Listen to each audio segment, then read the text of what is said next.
계속해서 글로벌 증시 확인해 보도록 하죠. BS투자증권 투자전략부 박상규 선임연구원 연결되어 있습니다. 안녕하세요. 예, 안녕하십니까? 네, 우일 시장이 약보합 코스피가 마무리가 됐고요. 다른 아시아 증시가 어떻게 마감되는지부터 일단 살펴볼까요? 네, 먼저 일본 니케이 지수는 직전 거래일 대비 1.4% 하락한 14,258엔으로 마감했습니다. 엔달러 환율의 하락에 따른 부담으로 보이는데요. 엔달러 환율은 지난 8월 1일 99.5엔을 기록한 이후 현재 98.8엔으로 지속 하락하고 있습니다. 지난주 발표된 미국 고용보고서의 질적 부진으로 QE3 조기 시행 가능성과 관련해 엔달러 환율이 하락하고 있는 것으로 판단되는데요. 업종별로는 유틸리티, 헬스케어가 1% 이상 하락하는 등 대부분의 업종이 하락했습니다. 중국 증시는 한국 시간 오후 3시를 기준으로 직전 거래일 대비 0.8% 상승한 2,045포인트를 기록하고 있습니다. 서비스업 경기가 생각보다 양호함이 확인됨에 따른 것으로 보이는데요.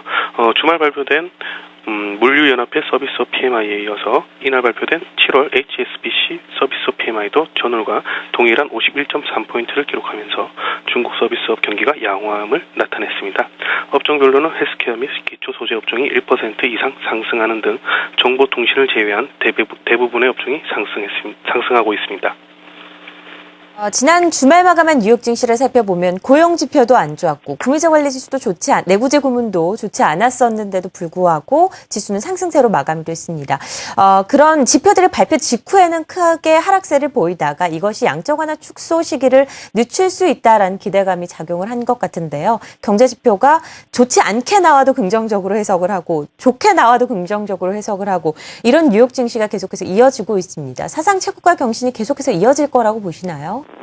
일단 큰 트렌드로 봤을 때는 미국 경기가 아무래도 여타국에 비해서는 괜찮기 때문에 그런 펀더멘탈이 뒷받침되는 흐름은 조금 더 이어질 수 있을 걸로 보는데요. 다만 이제 금일 같은 경우를 보면은 지난주에 이어서 고용 보고서와 관련된 QE3 불확실성으로 아무래도 상승 흐름이 제한되지 않을까 이렇게 보고 있습니다. 지난 금요일 고용 보고서에서는 실업률은 7.4%로 전월 및 시장 예상치를 밑두면서 긍정적으로 발표됐지만 비농업 부분 일자리 및 임금 등은 부진한 것으로 발표돼 고용시장 개선에 대한 질적 의구심이 형성되었는데요. 지난 금요일 시장에서는 후자에 주목해 QE3 지속 가능성에 무게가 실리면서 장후반 미국 국채 수익률 하락, 주가 상승 흐름이 나타났습니다.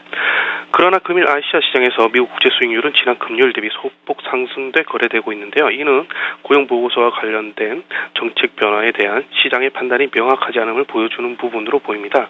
관련한 불확실성이 금일 미국 시장에 보다 높아질 것으로 판단됩니다. 한편 이번 주에는 한국 및 일본의 통화정책과 중국 7월 주요 경제지표 발표가 예정되어 있는데요. 한국 및 일본 통화정책은 기존 정책과 큰 변화가 없을 것으로 보입니다.